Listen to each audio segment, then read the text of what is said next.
It's okay. I'm here now. You're safe with me. Everyone laughed at me, until the mob boss called me his wife. All I had was a dress sewn by my dead mother, overdue medical debts, and a night of humiliation in front of powerful people, until Lucien Devereaux crossed the ballroom and called me his wife. The mob boss didn't offer me romance. He offered me a fake contract, 30 days by his side, 3 public events, and a lie capable of destroying old enemies. I accepted knowing there was a deadline, a price, and danger. What I didn't expect was that the most feared man in New York would start looking at me as if the act had stopped being an act. When the truth came to collect, the scandal would be just the first blood spilled. Hi, I'm Lena. A special shout out to those of you watching Book 1 for free here on the My Stories platform, completely ad-free and uninterrupted. Chapter 1. The Wrong Name on the Right List. The bill arrived in the same brown envelope as always, with the same light blue hospital letterhead and the same number highlighted in red at the bottom. I already knew the amount before opening it. It was the 3rd month in a row that the notice came with the word overdue next to my mother's name, as if she could still be held accountable for something. I set the envelope on the small kitchen table, next to the mug of reheated coffee, and pretended for a few seconds that I was too busy to face it. The coffee smelled burnt because I'd forgotten the pot on the stove while hunting for my shoes under the bed. That was how my mornings began lately. Small distractions to put off things that were too big. Through the window of my rented apartment in Boston, the Saturday morning had that gray light that couldn't decide whether it wanted to dawn. The cream-colored dress hung on the closet door, sewn by hand by my mother many years before I even existed, waiting to be worn again. I had ironed it the night before, with the care of someone handling something sacred. It was the only piece of my life that felt bigger than me. When I ran my fingertips along the hem, I felt the small imperfections in the stitching, the places where her hand had trembled, the places where it had pressed on. Every line was a decision made by a woman who still believed in something. The note from the foundation said they needed temporary assistance for the charity gala in New York. Pay by the night, a bonus for anyone who covered the staff until the last guest left. I'd skipped the restaurant for 2 days. No one would notice I was missing between shifts at a neighborhood dive that didn't even pay a license to feel sentimental. The bonus was the reason I'd been up since 5 in the morning. The bonus was the reason my mother's dress was coming out of the closet for the first time in months. There was no other reason. There was no other choice.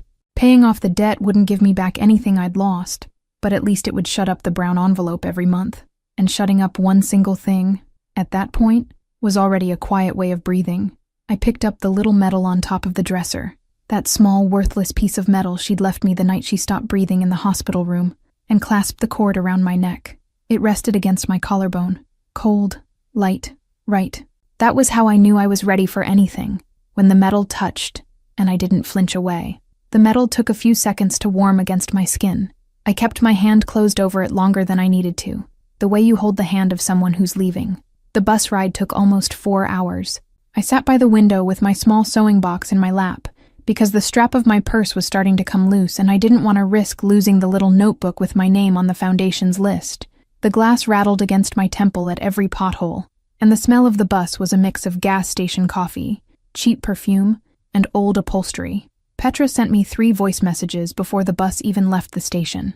The first was her telling me she'd woken up to the neighbor's dog licking her foot. The second was her laughing at her own previous message. The third was a serious piece of advice, said very quickly, about not forgetting to eat something before serving wine to rich people, because drunk rich people were worse than sober rich people. I smiled without answering. It was too early to type. It was too early for me. I leaned my forehead against the glass and let the gray of the landscape blur into one continuous, nameless strip. I thought about how many women had already made that same trip to that same city, holding small things in their laps, and how many had come back whole. New York welcomed me with the smell of rain that hadn't fallen yet.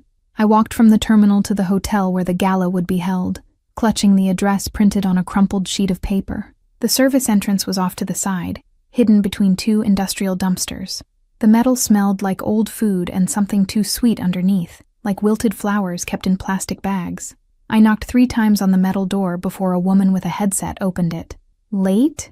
she asked, without really looking at me. "Support staff, Mercer." She ran her eyes over a clipboard. crossed something out, pushed me inside with her hand on the middle of my back. The hallway was narrow, with walls painted lead gray, and the muffled sound of classical music coming from somewhere further ahead. I caught the smell of expensive food, expensive perfume, expensive fabric, all in proportions I wasn't familiar with. It was a constructed, calculated scent, made to seem spontaneous.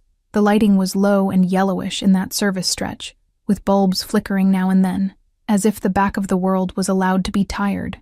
"Dressing room in the back, on the right," she said, still looking at the clipboard. 5 minutes. I was already in the dress. I didn't need 5 minutes. I needed a whole lifetime to understand how a person was supposed to carry herself in a place like that, and a whole lifetime didn't fit into 5 minutes. I went to the dressing room anyway. I took off my old coat, folded it slowly, tucked it inside my purse. In the mirror, I saw the woman my mother had imagined when she sewed that dress so many years before. The fabric draped well. My shoes were clean, even if worn at the toes. The metal shone in a shy way, as if it was also embarrassed to be there. I tucked a strand of hair behind my ear and took a deep breath. The air in the dressing room had a faint smell of disinfectant, but it was enough to return me to someplace inside myself. When I came out, the same woman with the headset came running down the hallway, the clipboard pressed to her chest. "Are you Mercer?" she asked, looking at me properly for the first time. "I am." She frowned, ran her finger down the clipboard again, looked back at me. Her eyes dropped to my shoes and came back up, with a trained quickness, and for an instant I saw doubt cross her face like a shadow she didn't have time to deal with. "You're on the guest list. Late. Table 9. No. I came to... Table 9, she repeated, as if repeating would solve it.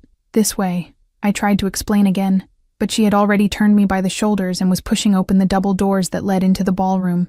Before I could get out a full sentence, the music came in clearly. The smell of perfume thickened, and the golden light fell across my mother's dress, as if it was the first time that fabric had ever seen a crystal chandelier. I stopped. It wasn't a choice. It was my body understanding, before I did, that it had crossed a border it didn't belong to. The air inside the ballroom was warmer than in the hallway, thick with floral perfume and the wax from the tall arrangements. I felt my fingers tingle around the strap of my purse, as if every nerve ending was silently warning me that there was no easy way back. The ballroom was bigger than any place I'd ever been. Round tables with white linens, glasses catching the light and giving it back in pieces, women in dresses that cost more than my entire apartment. The men in tuxedos all looked the same from a distance. The women didn't.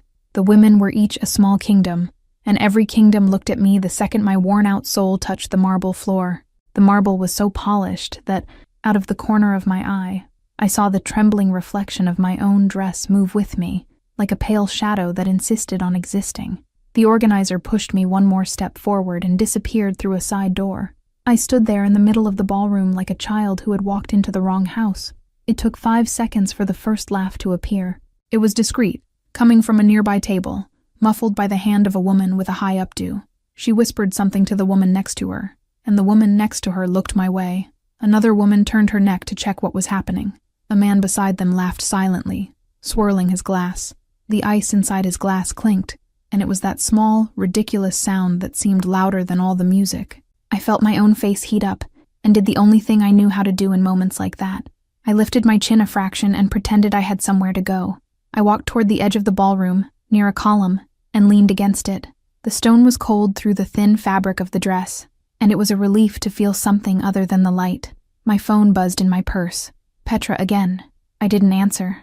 I couldn't breathe deep enough to listen to a voice message. "Sweetheart," said a voice behind me, in a tone that played with the word like a small knife. "Are you all right?" I turned around. The woman in front of me was tall, with blonde hair pulled back in a deliberately careless way, dark blue dress with a discreet shimmer along the neckline. She had a glass of champagne in her hand. The smile was the kind that existed before the question even came out.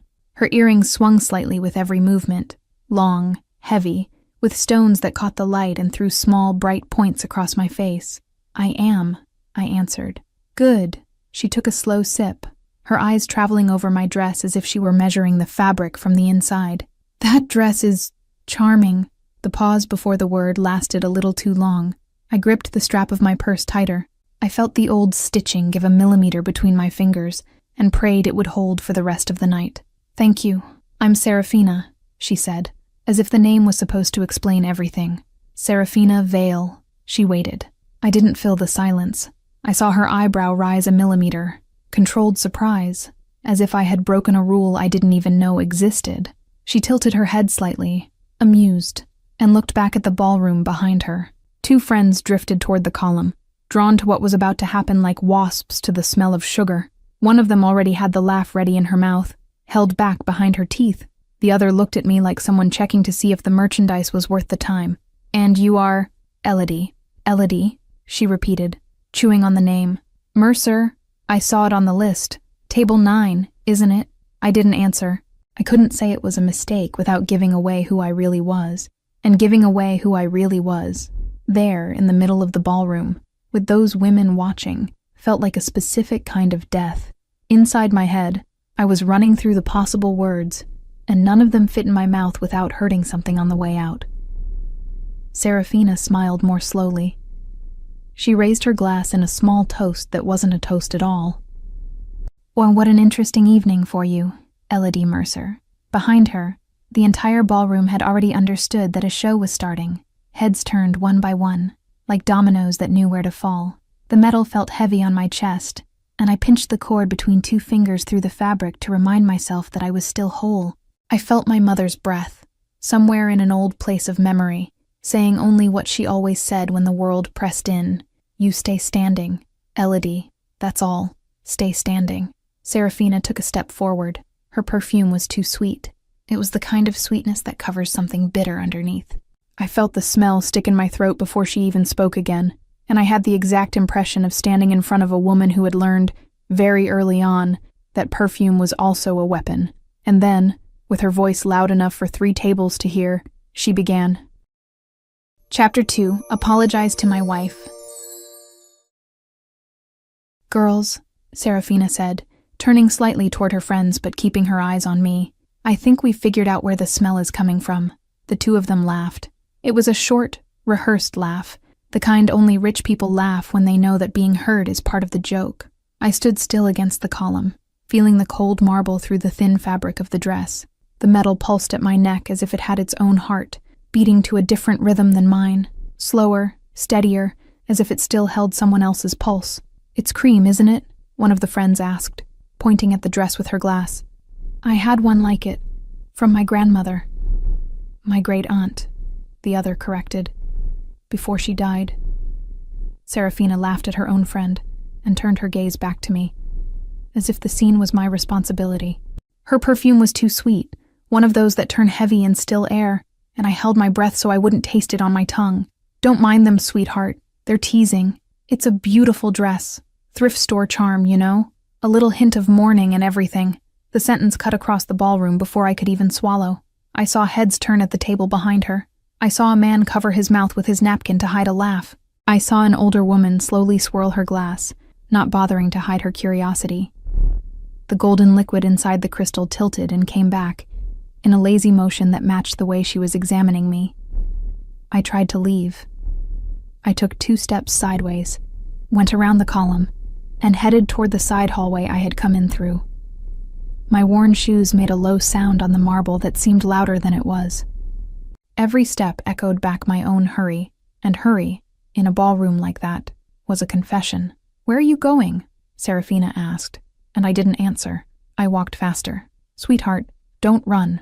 We're just talking." The hallway was narrow, with few people in it. The walls were covered in champagne-colored paper that seemed to breathe with the yellow light of the recessed sconces. At the end, a security guard in a black suit stood with his arms crossed. When he saw me coming, he uncrossed them. "Please go back to the ballroom. I need to leave." "How did you get in, ma'am?" "Through the service door." "But He looked me up and down. His eyes paused on the dress, the shoes, the purse. There was no anger on his face. There was something worse. Calculation. "Are you on the list, ma'am?" "Yes, but..." "Then go back to the ballroom. The coordinator will sort it out later." I opened my mouth to insist. Behind me, I heard Serafina's heels approaching, the metallic sound coming closer slowly, as if she knew that every click of the heel was part of the punishment. "Everything all right here?" she asked sweetly. The security guard turned to her. Something about him changed. He knew her. He respected her in a way that had nothing to do with the job, and everything to do with survival. The young lady wanted to leave. "What a shame," Serafina said, holding my elbow lightly, with the firmness of someone holding a horse by the bridle. "The party is just getting started." She spun me around by the arm. Her fingers were cold, with short, well-kept nails, and still they dug into my skin like points. I could have shoved her hand away. I could have screamed. I could have done 1,000 things. But the sound of her friend's laughter echoing from the ballroom reminded me that each of those things would be just another spectacle. I walked back with her hand on my elbow, as if I were a child who had tried to skip recess. When we returned to the ballroom, the music had dimmed. I don't know if it really had, or if it was just my ears closing up. The women from the nearby table had stood up. Others came closer. A silent circle was forming around the column, with Serafina at the center, and me as the object to be examined. The light from the chandelier fell in fine threads over their shoulders, streaking the jewels, making my dress look even more raw by contrast. "Let me see that fabric," she said, and before I could react, she lightly tugged the sleeve of my dress between 2 fingers. The movement was small. It was worse for being small. It's beautiful, old, but beautiful. You know, some women confuse charity with an invitation. One of the friends made a sound that was half laugh, half sigh. I squeezed the metal through the fabric. The metal dug into the palm of my hand, warm from my own body, the worn edge of her image still detectable under my thumb. I looked at the floor, not to hide a tear, because no tear came, but because looking any of those faces in the eye would have made me lose the last thing I had. I didn't cry. I didn't answer. I just gripped the metal tighter and breathed through my nose, slowly, counting to 4 the way my mother taught me on hospital room nights, when the smell of antiseptic mixed with the weak coffee from the hallway, and time stopped being a line and became a rope. The ballroom went silent. It wasn't gradual. It was all at once, as if someone had pressed a button and cut the sound of every conversation, every laugh, the violin playing in the corner. I lifted my eyes without understanding why. At the main entrance of the ballroom, standing under the largest chandelier, were 3 men. 2 stood a step behind. They were tall, in black, with the posture of men who weren't there for the food. The one in the middle was at the front, dark coat draped over his shoulders, unbuttoned, white shirt underneath, his hands in his trouser pockets, in no hurry. He had the kind of face that didn't belong to any of the categories in the ballroom. It wasn't the face of an ordinary businessman. It wasn't the face of an aristocrat. It was a face that seemed to have been carved to look at people from a single angle, from above. I didn't know the man, but the way the ballroom stopped breathing told me that everyone in there did. He crossed the ballroom slowly. He didn't look at anyone in particular, and precisely because of that, everyone lowered their heads when he passed. Serafina's heels, next to me, adjusted on the marble as if she had decided in half a second that this was the most important moment of her night. "Lucian," she said, her voice rising half a tone. "What a nice surprise." He didn't answer. He kept walking until he stopped 3 steps from us. The 2 men in black stayed a few meters behind, positioned in a way that wasn't casual. They were men who knew where the exits were before they walked in. He looked at Serafina, then at her hand, still hovering near my sleeve, then at my face. His eyes were dark. They weren't cruel. They were quiet the way some things go quiet right before they stop being quiet at all. "Lucian," Serafina insisted, taking a step forward, recovering her smile. "Do you know our poor little lost girl?" He didn't look at her again. He looked at me. His eyes dropped to the metal clenched in my hand through the fabric. They came up along my chin. They stopped for a second on my eyes. Something there shifted. Not in him. In me. I wouldn't know later how to explain what it was, because it was too fast. It was the kind of thing that happens before the word for it arrives. It was like feeling a new floor settle under the old floor, without warning, without permission. He slipped the coat off his shoulders. In a single movement, without ceremony, he stepped forward and placed the dark fabric over my shoulders. With the care of someone covering something that was cold, the weight of the coat on my body was immediate. It smelled of something bitter and clean. Leather, maybe. Smoke from something that isn't a cigarette. Winter. A distant wood, burning slowly somewhere else in the world. He took my hand. He didn't squeeze it. He just wrapped it, his wide fingers covering mine. His skin was warm in a way I hadn't felt from anyone in a long time, and that simple temperature made me realize just how cold I had been. He turned to Serafina, without letting go of my hand. "Apologize," he said, in a low voice, in no hurry, to my wife. The ballroom held its breath. I clearly heard the sound of a glass tapping the edge of a table somewhere. Out of the corner of my eye, I saw one of Serafina's friends take half a step back, as if she had just discovered she was standing too close to something sharp. Serafina opened her mouth, closed it. The smile she'd had on her face 3 seconds before fell apart without giving itself time for a transition. I saw the color of her cheeks change. I saw her fingers grip the stem of the glass so tightly that the thin stem threatened to give. "Lucian," she tried. "You don't apologize," he repeated. His voice didn't rise. It didn't need to. To raise it, there, would have been vulgar. His voice had the temperature of something that had frozen long ago and had never been thawed. I could have spoken. I could have said I wasn't anyone's wife, that I'd come in by mistake, that I was support staff, that the dress had been my mother's, that the medal had been buried with her in the casket for 3 hours before I took it back. But I looked at the eyes of the women in the circle around me, and they weren't laughing anymore. They were trembling. I wasn't exaggerating. They were really trembling. The way people who are used to being feared tremble when they discover there's someone more feared in the room. For the first time that night, I wasn't the only one who was afraid. I held his gaze without letting go of his hand. I don't know how I did it. I know I did. Serafina swallowed hard. The words came out low, the way an apology comes out when it's going to hurt for the rest of your life. "I'm sorry." It wasn't enough for him. I saw it in his eyes, but he had gotten what he wanted for now. He squeezed my hand lightly, turned his back on the women, and led me through the ballroom. The 2 men in black moved silently behind us. No one crossed our path. No one laughed. No one breathed too loud. The violin, at some point, had stopped playing, and the musician still held his bow in the air, without the nerve to pick up the note again. We walked down a side hallway, different from the one before, wider, with a thin red carpet under our feet. The walls had paintings framed in gold, old portraits whose eyes seemed to follow the hem of the coat as it brushed down past my calves. I held the edge of the coat against my chest with my free hand. The other was still in his.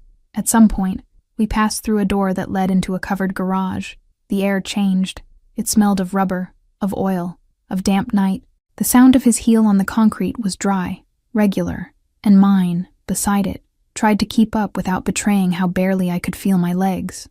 A long black car with tinted windows was parked with the back door open. A tall man, broad-shouldered, in a dark suit, held the door without expression. "Yvonne," Lucian said, and that was all. The man nodded once. Lucian let go of my hand for the first time so I could get in. As I lost the contact, I felt a sudden cold, as if the coat on my body only made sense while his hand was in mine. I sat down on the cold leather seat. He got in after me on the other side. The door closed with a muffled, expensive sound.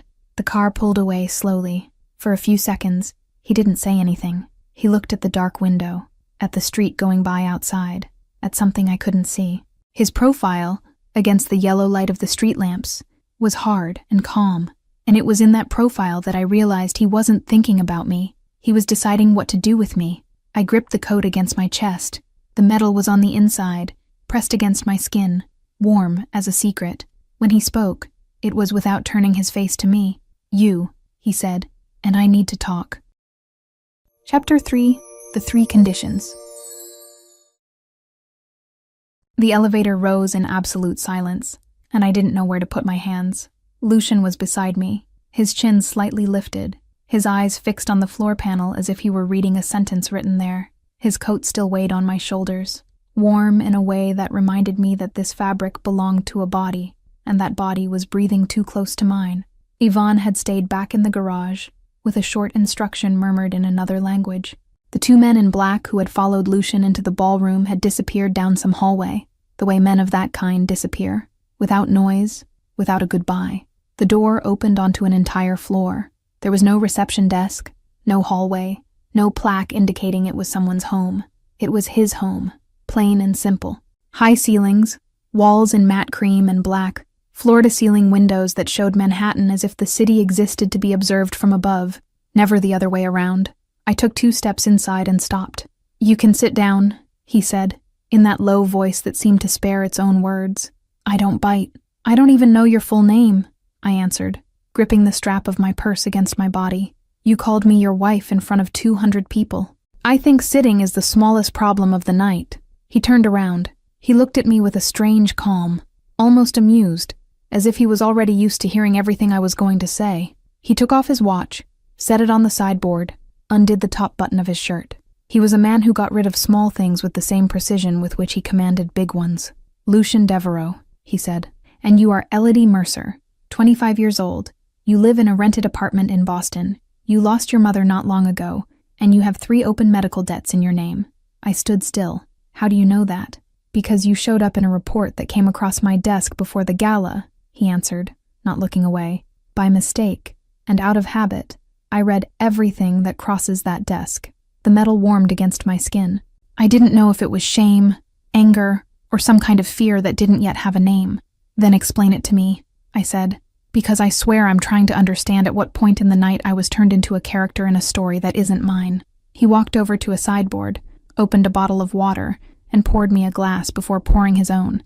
That small gesture rattled me more than any threat. He brought it to where I was standing and held the glass until I took it. "The woman who laughed at you is Seraphina Vale," he began. "Her family has been in decline for years. They've been trying to force me into a marriage of convenience to use my name as a veneer over an alliance I'm not willing to make. I said no 3 times. Tonight was the 4th attempt. When I called you my wife in that ballroom, I destroyed the negotiation in public. You can't undo an announcement like that without losing even more than she already lost tonight." I looked at the glass. "So I was a knife. You were a way out," he corrected quietly. "I didn't invent the humiliation. You were humiliated before I walked into that ballroom." The sentence hung between us. It was true, and he knew it was. I'd been humiliated with luxurious detail long before any coat fell over my shoulders. "And now?" I asked. "You take me home. You thank me. And tomorrow everyone finds out your wife doesn't exist." "No," he said. "For 30 days. She exists." I stared at him. "You're offering me a contract." "I am." He set his glass down on the sideboard and turned fully toward me.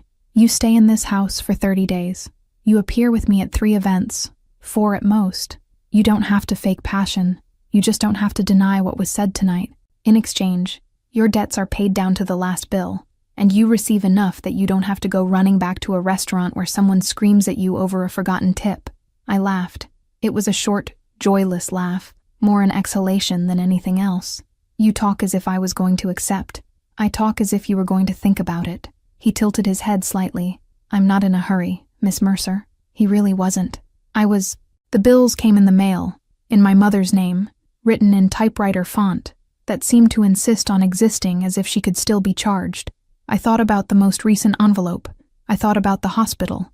I thought about the day I signed all that paperwork without understanding half the words, because nobody understands half the words when their mother is dying.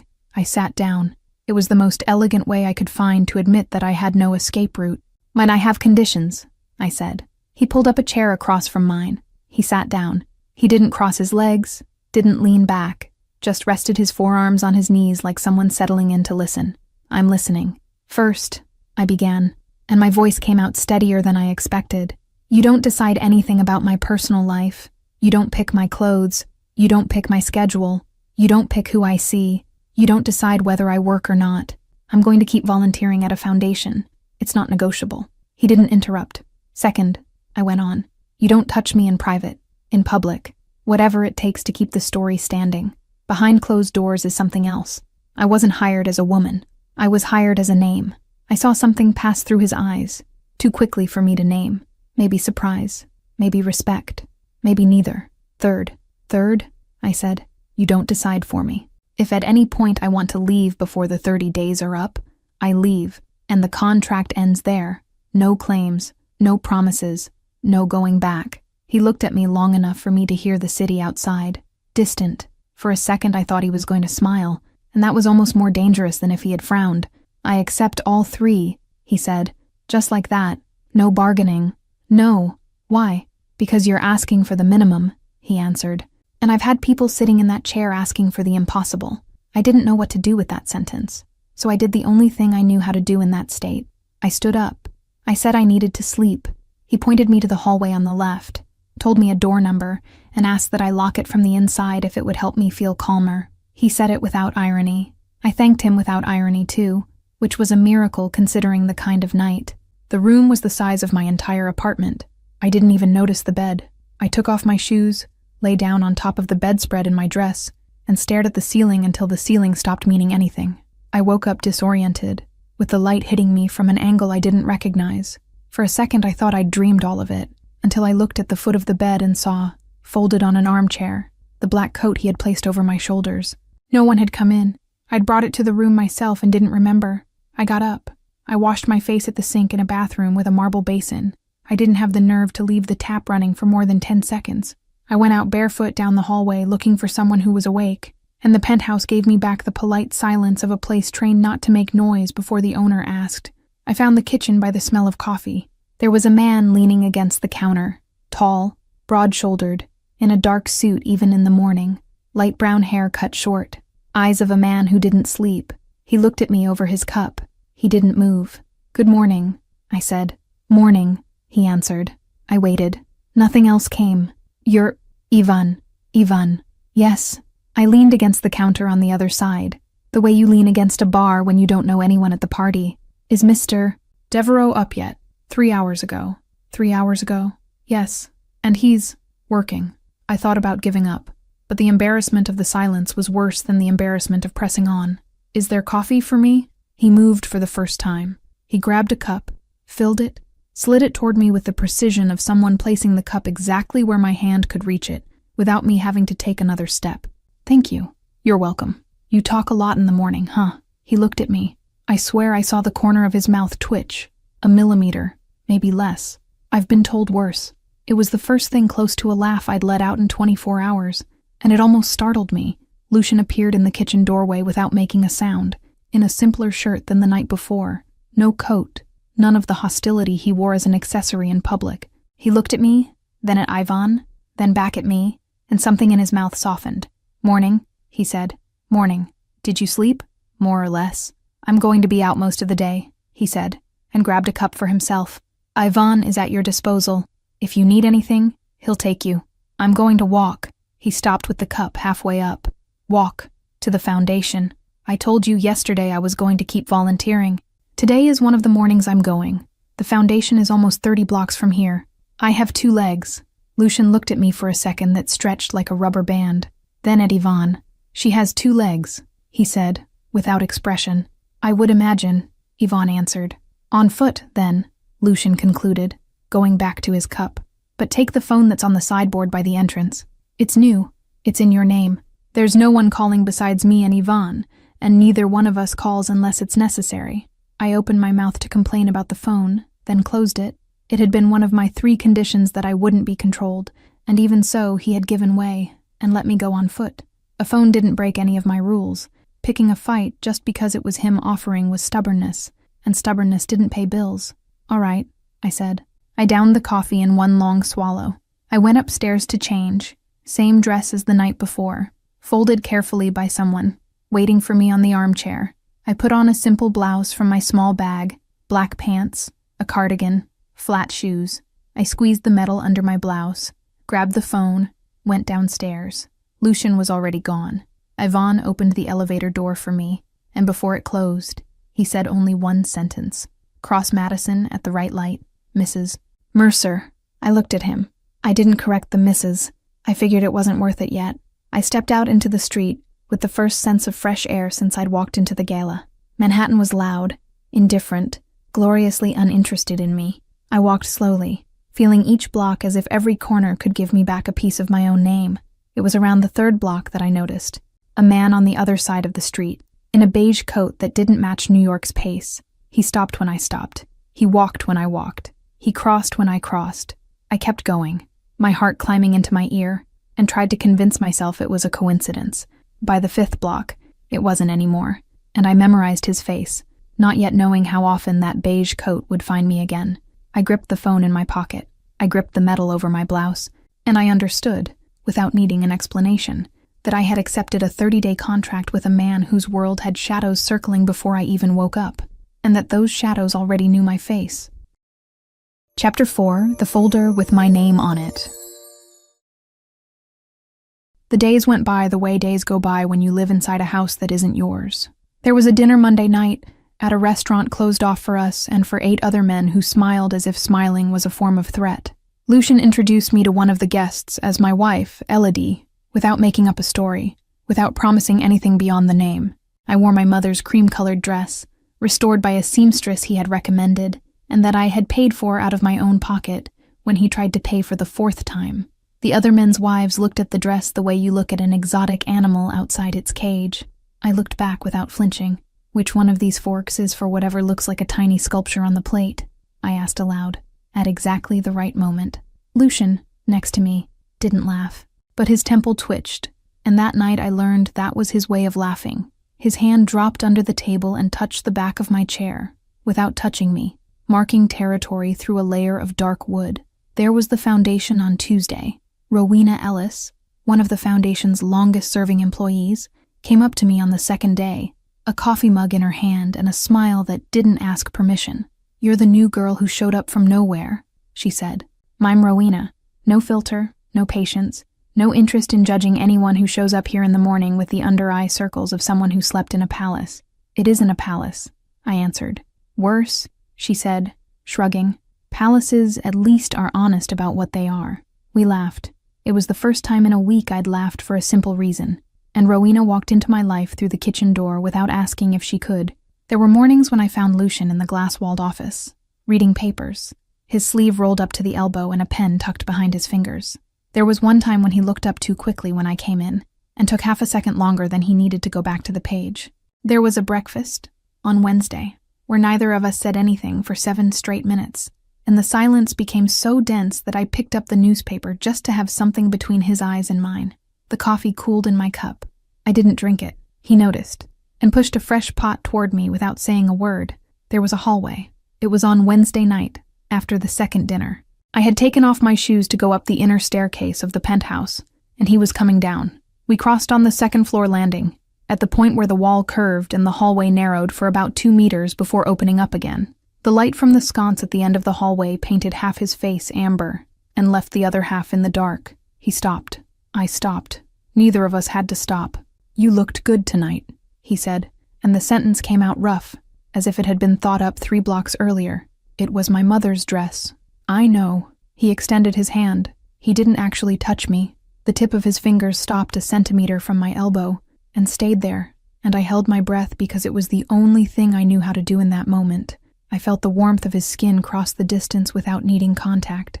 The smell of his cologne, cedar, something bitter underneath, stayed in the air between us longer than he did. "Good night, Elodie," he said quietly. He pulled his hand back. He went down. I stayed on the landing longer than I cared to admit, the soles of my feet cold against the wood, and my heart climbing the stairs one at a time without me.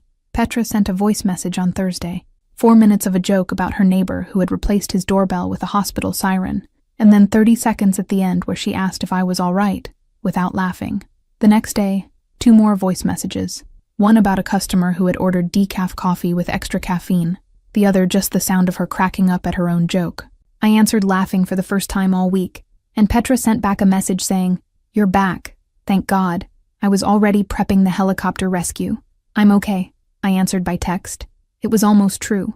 And it was also on Thursday that I walked into his office without permission. The house was empty. Ivan had taken Lucian to a meeting I knew wouldn't end before midnight. I had come back early from the foundation because a new girl cried at the end of the shift for reasons that were her own, and I had stayed holding her hand until her mother came to pick her up, and arrived home with that bad feeling you get when you've taken good care of someone and don't know where to take your own sadness. The office was at the end of the east hallway. The door was dark wood, no plaque. I had walked past it several times that week, and none of those times had I thought about going in. That night, with no reason, I turned the handle. It wasn't locked. The first thing I saw was the window, all of Manhattan again, the way he had of turning the city into a wall. The second thing I saw was the desk, long, black, organized with a symmetry that seemed more like an illness than a method. The third was the folder. It was on top of a stack of other folders, to the right of the laptop, with a discreet sticker on the side. I hadn't gone looking for it. It was the one that appeared, because the sticker had 2 letters written by hand in blue ink, and those 2 letters were E.M. I went over to the desk before I'd decided whether I wanted to. The rug absorbed the sound of my bare feet. The wood of the desk was cold under my fingertips when I rested my hand to open the folder. I opened it. The first sheet was a photo. Me, in front of the neighborhood restaurant where I waited tables in Boston, with the waitress apron tied on, talking to a customer on the sidewalk. The second was another photo, this one at the entrance of my building. The third was a copy of my birth certificate. The fourth was a copy of my mother's death certificate. Then came 3 typed pages, with addresses I'd lived at over the last 5 years, dates, the amounts of the 3 medical debts, the name of the hospital, the names of the doctors. There was even a handwritten note in the margin, in handwriting too elegant to belong to any secretary, his handwriting, that said, "Check real motivation at gala." I sat down in his chair without realizing I was sitting down. The metal felt heavier than it ever had. I thought about all the times he had looked at me as if he was seeing something, and I understood too late that he really was seeing something, because he had already seen everything before the gala, before the coat, before the sentence. I got up. I closed the folder. I put it back exactly where it had been, aligned to the millimeter with the edge of the desk, the way he had left it. I couldn't cry. I hadn't cried in so long that my body had forgotten the way. I left the office. I walked to my bedroom. I picked up the small suitcase I had never unpacked, because my mother had taught me not to unpack suitcases in houses that aren't yours. I placed the cream-colored dress, folded, on top of everything. I squeezed the metal for the 1,000th time that day. I picked up the phone he had given me and left it on the bed, screen down. I was in the elevator when the door opened before it was supposed to. Lucian stepped in. He looked at the suitcase in my hand. He looked at my face. He didn't ask. He pressed a button and the elevator stopped halfway down, between 2 floors, in a stillness that had no name. "Where are you going?" he asked quietly, far away from here. "Why?" I saw the folder. He breathed once. It was the first time I had seen his chest rise and fall, in a way that wasn't calculated. "Elodie, you investigated me before the gala." I gripped the suitcase strap tighter. "You knew my mother's name before I walked into that ballroom. You knew the name of the hospital. You knew about the bills. You knew everything. The whole thing was rigged, wasn't it? No, don't lie to me." "I'm not lying." He pressed his palm against the elevator wall, next to my shoulder, without touching me. "And I got a report that afternoon with the names of every person who would be crossing my path at that event. Donors, gala staff, cleaning crew, security, because of a threat that had come in that morning. Your name was on the list by mistake, because the front desk had you down as a donor, and I read the entire report because that's what I do with everything that crosses my desk. And the handwritten note." I shot back. "Check real motivation at gala. That handwriting is yours." "It is," he admitted. "When I read your name and what was under it, I wanted to know if it was a trap. People usually approach me with motives. You were a new name, at an event where I was under threat. I wrote that down because I was going to look into it more. I never got to look into it more, because I saw you before that. You saw me before that." My voice came out higher than I wanted. But I got to the gala 20 minutes before the scheduled time. I was in the security room. I was watching the cameras when you came in through the service door. I saw the coordinator push you into the ballroom. I saw Serafina approach you. He swallowed once. "I saw your face when she pulled at your sleeve. I was already on my way down when I heard what the security guard said. I didn't say anything. The air inside the elevator felt heavy. When I covered your shoulders," he went on, without raising his voice, without seeking pity, "I did 2 things at the same time. I defended a woman who was being humiliated for reasons that have nothing to do with me. And I destroyed, in the same instant, Serafina's negotiation. It wasn't a setup. It was an opportunity. And yes, I took it. I'm not going to paint myself as the hero in this story. Elodie, I used you to save myself too." I looked at him. I searched his face for a lie, and what hurt more than anything was not finding one. "You should have told me," I said. "I know. You should have told me in the first hour. I know. Why didn't you?" He took a second longer than he should have. His jaw locked and unlocked once. "Because I thought you'd leave if I told you." I didn't answer. There was no way to answer.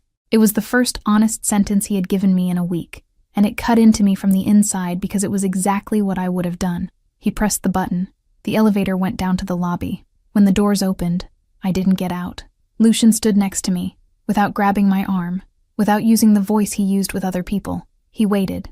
I gripped the strap of the suitcase. "I'm going to my room," I said, without looking at him. "I'm not leaving tonight, but I haven't forgiven you. I didn't ask for forgiveness." "I know you didn't." I stepped back in. I walked down the hallway without making a sound. I locked the bedroom door from the inside for the first time since I'd arrived. The click of the lock echoed into the carpet and died right after. I stayed awake for hours, sitting on the edge of the bed, with my mother's cream-colored dress folded in my lap, not crying, but with the tight breathing of someone holding herself together by a thread. It was almost 4 in the morning when I heard the penthouse doorbell ring. I looked at the clock. 4 in the morning. No penthouse doorbell rings, in any city in the world, without something being wrong. I got up slowly. I pressed my ear against the door. I heard Yvonne's voice, low, distant, and another voice, softer, lighter, explaining something about a flower delivery that had come with a card from the Charity Foundation, where Mrs. Devereaux volunteers. Mrs. Devereaux, that was the name I was using now. I leaned my forehead against the door. I squeezed the metal, and I understood, for the second time in the same week, that there were things coming toward me faster than my ability to protect myself from them. Chapter 5, Jewels She Never Touched. The doorbell at dawn wasn't a flower delivery. I went down the stairs behind Lucian with my robe hastily tied, my heart still caught on the confession in the elevator. The cold marble under my bare feet seemed to want to remind me where I was, what world I had walked into by mistake and now inhabited by a half-resolved choice. The woman in the beige uniform stopped in the entryway of the penthouse with a large white bouquet, too large for that hour. It smelled strong, too sweet, that lily scent that always reminded me of funerals. She smiled too quickly. She asked to leave the arrangement in Mrs. Devereaux's room, claiming specific instructions on the card, and Yvonne, after a moment of hesitation, walked her to the service elevator. When she came back down, alone, she had already left before he could ask for full ID. Lucian read the card in silence. I saw him move only his jaw, that discreet muscle he activated when something cut across him without asking permission. He handed the bouquet back to Yvonne without comment. "Go to sleep," he said, without looking at me. I should have, but I went back to my room knowing that something inside those flowers didn't belong to anyone in that house. I lay down on top of the duvet without untying the knot of my robe, the metal pressed against my sternum, and counted the ceiling until sleep tricked itself and covered me for a moment. I woke up a few hours later to voices in the hallway, voices that weren't Lucian's or Yvonne's, voices with radios crackling, with heavy boots on the polished floor of the penthouse. The first light of morning came in sideways through the cracks of the curtains, gray, the kind of morning that seems to apologize before it begins. "Miss Mercer," a woman's voice called from the other side of the door. "NYPD. We need you to open up." I sat up in bed with the metal pressed to my chest. The whole room seemed to narrow. I looked at the door the way you look at a border you didn't ask to cross. When I opened it, 3 officers were standing in the hallway. The smell of the coffee someone had started in the kitchen downstairs rose up the stairs and contrasted in an almost obscene way with what was happening there. Behind them, Lucian, in a white shirt and no tie, with that face I had already learned to read, too calm to be real calm. "Search warrant," the officer said, handing me the paper. "Jewelry reported stolen during the charity gala a week ago." I laughed. It wasn't a pretty laugh. It was the kind of sound the body makes when it gets the joke before the head does. "Search wherever you want," I said. "I haven't touched anything that wasn't mine in this penthouse." They tossed the closet. They lifted the mattress. I stood in the middle of the room, still in my robe, with the metal between my fingers, feeling the metal warm against my skin from how hard I was squeezing it. Lucian stayed in the doorway, motionless, like a statue that had decided not to intervene until he understood the exact size of what was happening. That was when they opened the suitcase. The officer pulled a small dark velvet pouch from the bottom, opened it onto the bed, and 3 diamond bracelets fell onto the white duvet as if they had always lived there. The light from the bedside lamp made each stone shine with an honesty that wasn't mine. I looked at those stones and they seemed like living things, having waited for days for someone to open that drawer and give them the tragedy they had been hired to perform. "No," I said. "Just that. No. Miss, we're going to need you to come with us." Lucian stepped forward.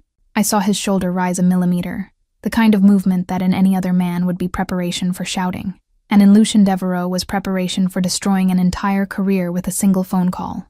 "No," I said again, this time to him. He stopped. "Lucian," my voice came out steadier than I expected.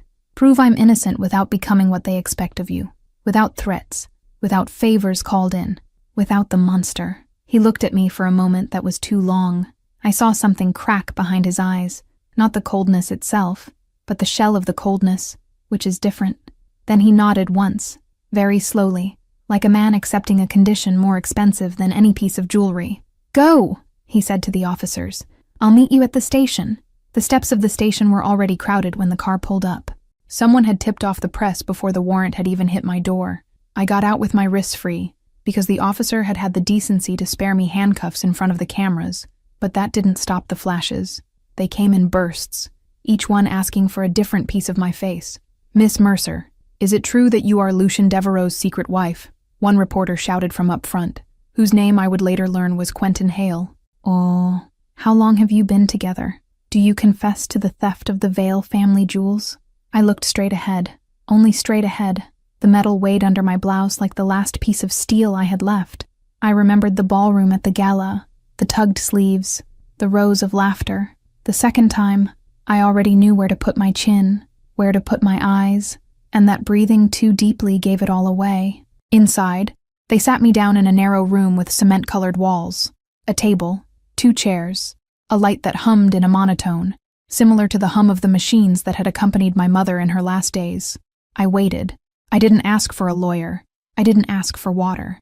I didn't ask for anything. I had learned from my mother, in the hospital, that there are times when asking is surrendering, and there are times when the only dignity left is silence. Lucien arrived 3 hours later. I knew, because the light in the hallway changed before I even heard the footsteps. There's a kind of silence that comes in before him, a silence people build around him without noticing, as if the air needed a moment to adjust to his presence. The door opened, and he walked in with Matteo Brennan behind him, a leather folder under his arm, and a flash drive between his fingers. He didn't look at me first. He looked at the officer. "The recordings from the penthouse's internal cameras," he said, setting the flash drive on the table. "Exact time, 3:47 a.m. Uniformed woman. Fake ID from a flower shop that doesn't exist. The bouquet was left in the entryway, but the delivery woman went up in the service elevator to Miss Mercer's room while the monitoring was temporarily diverted by an inside employee. I have his name. I have the transfer he received. I have the source." Matteo opened the folder. Documents. More documents. Old transfers between the Vale family and 3 charitable institutions whose books hadn't balanced in years. Names, dates, entire frauds quietly unstitched. "Miss Vale," Lucien continued, "set up the theft to retaliate for last week's scandal. I have the indirect confession of a penthouse employee who agreed to divert the monitoring in exchange for payment, and I am turning over to the DA's office, right now, all the documentation linking the Vale family to fraud in 3 foundations over the last 5 years, including one tied to an ally who was holding up half of my political contracts and whom I just lost today, because of this." He said that last sentence without changing his tone. It was at that moment that I understood the size of the choice he was making. That ally wasn't just any name. I didn't know who it was, but I recognized the weight by the silence with which Matteo stared at the wall as he heard it. He was burning a bridge, an expensive bridge, for me. The officer took the flash drive. She took the folder. She left the room. Matteo went after her. We were alone. The light kept humming. "You just lost something," I said, quietly. "I did," he answered, sitting down in the chair across from me, "and I got what I needed. You didn't have to. I had to." He looked at me. "You asked for it without the monster. I delivered without the monster." I leaned my forehead on my hands, not to cry, to breathe. When I lifted my head, he was still there, without the mask, and for the first time I saw the face he probably wore when no one was watching. Tired, human, no command words left over. There was a shadow of stubble that hadn't been there the night before, and the cuffs of his shirt were rolled up, however, as if he had forgotten to look after his own appearance for the first time since I'd known him. "Take me home," I said. He nodded. He didn't correct the home. We left through the back of the station to avoid the front steps again. Yvonne was waiting with the car. We crossed the city in silence, and I watched through the window the lights of Manhattan running like frightened fish, not really understanding how the same place that had laughed at me weeks before now went quiet as I passed. The glass fogged with my breath, and I drew small circles on it with the tip of my finger without noticing, like a child who needs a repeated gesture to believe she's still whole. In the penthouse, he didn't speak to me all night. It wasn't distance. It was respect for something I was still processing inside myself, and he had the intelligence not to interrupt. I took a long bath. The hot water hit the back of my neck, as if it were trying to undo the knot that had settled there from the moment the suitcase had been turned over. I put on a simple nightgown I had in my bag. I sat in the glass-walled living room with the city down below, and stared at nothing. For a while I couldn't measure. Lucien appeared in the doorway, barefoot, shirt open at the top 2 buttons. He carried 2 cups in his hands. He sat on the couch across from me, not next to me, and placed a cup in front of me without saying a word. The smell of black coffee rose between us, bitter, no sugar, the way I drank it, something I didn't remember telling him. I looked at the steam rising. I looked at him. I looked at the steam again. "Lucian," I said. Why didn't you yell at that officer?" He took a moment to answer. He rested his elbows on his knees and clasped his hands in front of his mouth, like a man weighing the weight of every word before letting it out. "Because you asked me not to be the monster," he said at last. "And because if I had yelled, I would have proven to everyone that I am, including to myself." The silence between us grew dense in a way I couldn't name. I held the cup with both hands just so I had somewhere to put my body. The porcelain was a little hot, and that small, concrete pane was better than the other one, the one that didn't have an exact place. I looked at him sideways. He was looking at the city, with the profile of a man who had decided not to collect on what he had spent. I didn't move closer. He didn't either.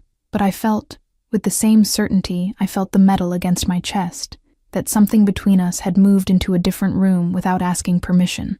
That was when he placed a single thing on the table between us.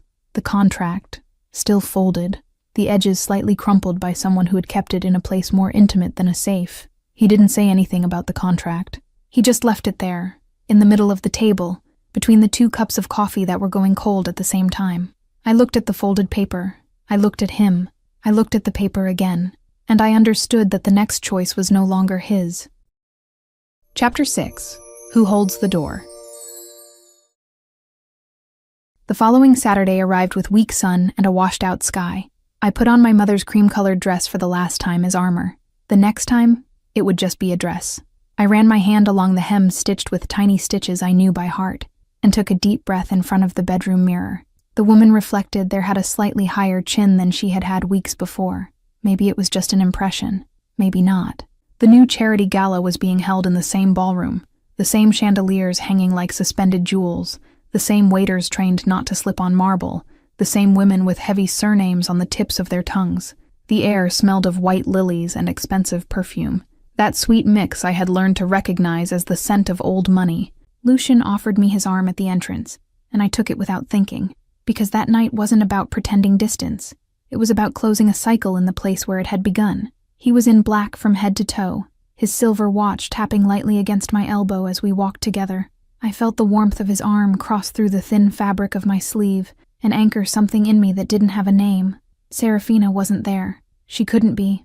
The papers that week had done for me what I would never ask of anyone. The photo of her leaving the police station with her coat held over her face. The headline about the Vale family fraud. The gossip column describing every friend who had abandoned her in 24 hours. The woman who had tugged at the sleeve of my dress at the first gala was now, herself, the dress being tugged at by all of New York. The organizer called me up to the stage before dessert. It was a brave gesture on her part, considering what had happened the last time. I climbed the 3 steps holding the metal under the fabric, feeling the warm metal touch my sternum like a promise, and I looked at the whole ballroom. The same tables dressed in raw linen, the same faces, some heads bowed, others raised in polite defiance. The glasses stopped clinking. The forks landed on the porcelain. "Good evening," I began, and my voice came out steadier than I expected. "I came here weeks ago for a bonus, to pay off a medical debt in my mother's name, and she's not alive anymore to help me pay it." The ballroom fell into the good kind of silence, the kind that isn't theater. It was a silence that was listening. I was mocked in this same room, for the dress, which my mother sewed by hand, for the shoes, for the hair, for the crime of not knowing the right fork. I paused, and the air felt thinner for a second. I learned a lot of things that night, but the most important one, I'm bringing to you today. Shame isn't being born without money. Shame is needing to humiliate someone in order to feel superior. In the middle of a sentence, my eyes met his at the back of the ballroom, near one of the columns. His Adam's apple bobbed once, slowly, his jaw locked. He didn't look away. No one applauded right away. It was better that way. The applause came afterward, slowly, like someone picking a broken glass off the floor without wanting to cut their fingers. I came down the steps without looking at Lucian, because I knew that if I looked, I would go soft in a way that the night didn't deserve. I walked past one of the women who had laughed at me at the first gala. She lowered her eyes to the tablecloth. It wasn't triumph that I felt. It was a kind of soft tiredness, like someone setting down a weight she had been carrying for too long without noticing.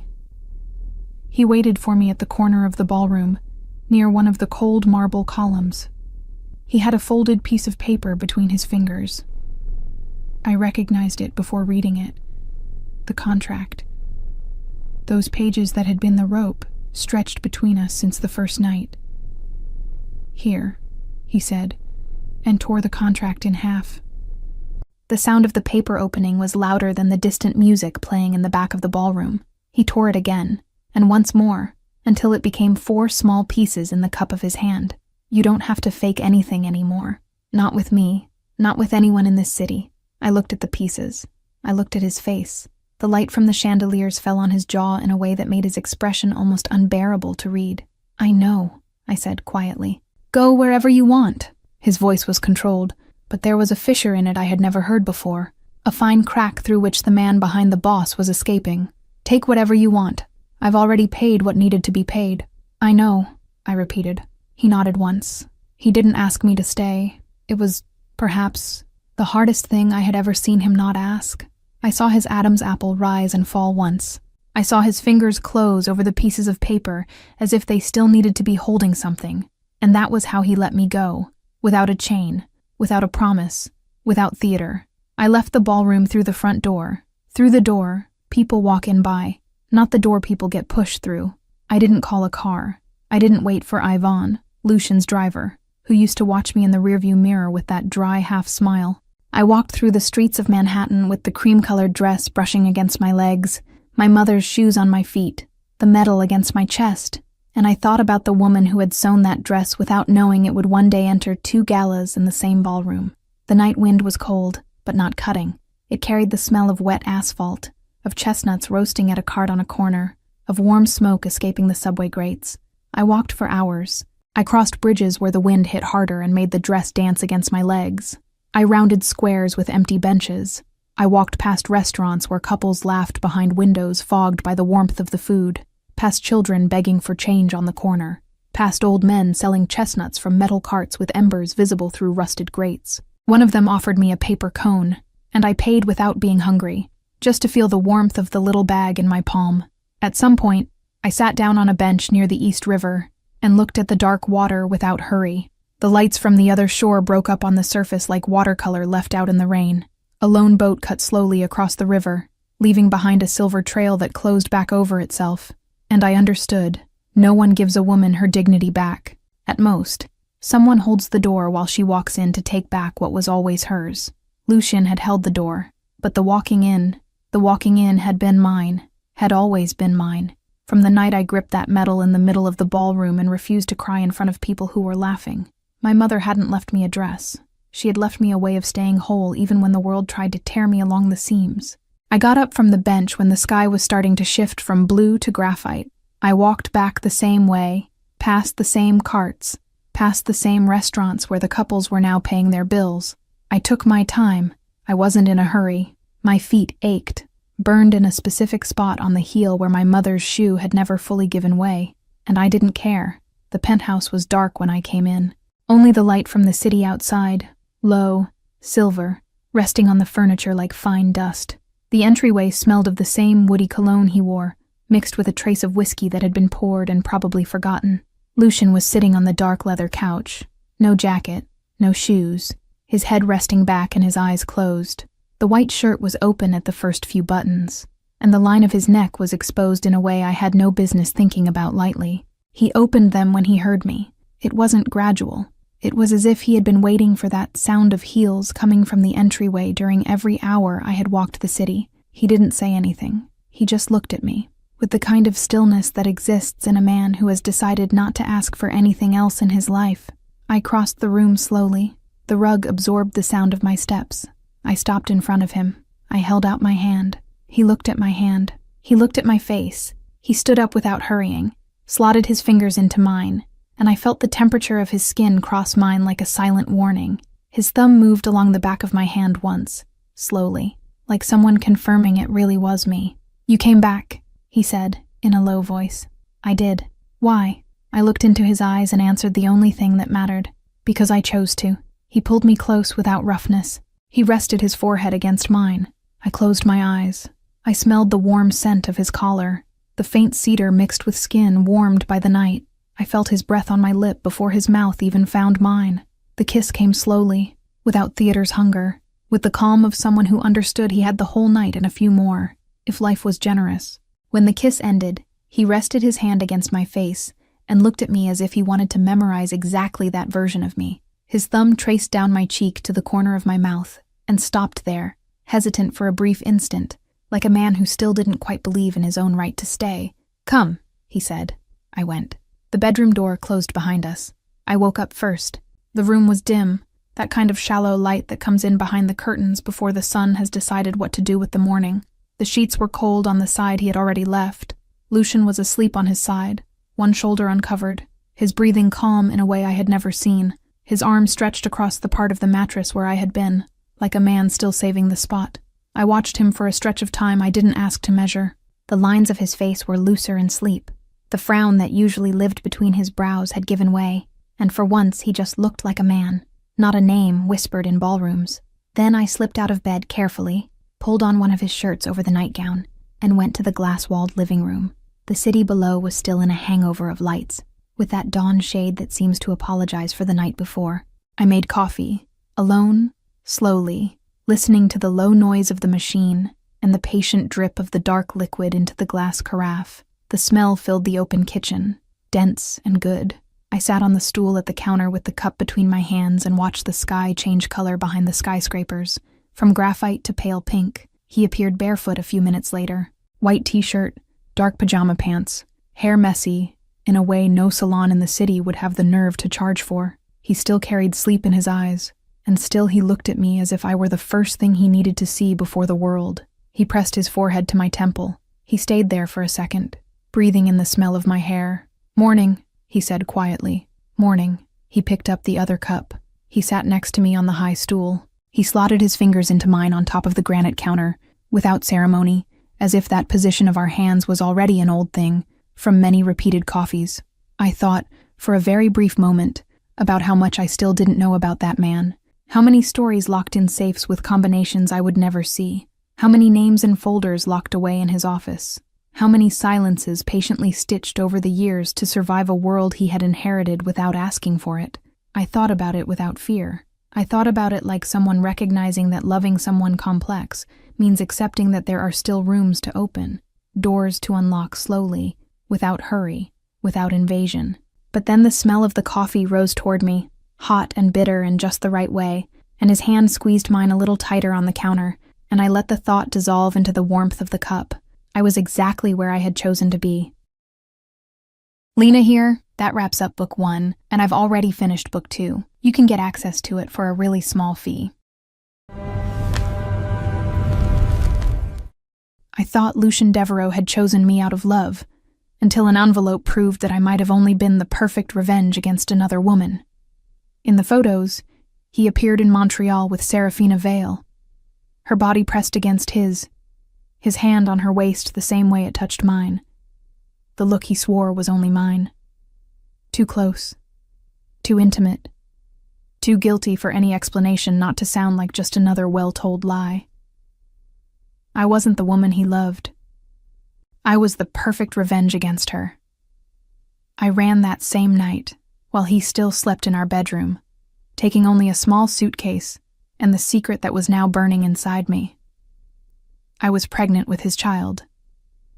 I ran before he could turn another lie into protection, before he could find out that the only heir he had wanted so badly was growing in the body of the woman he had destroyed.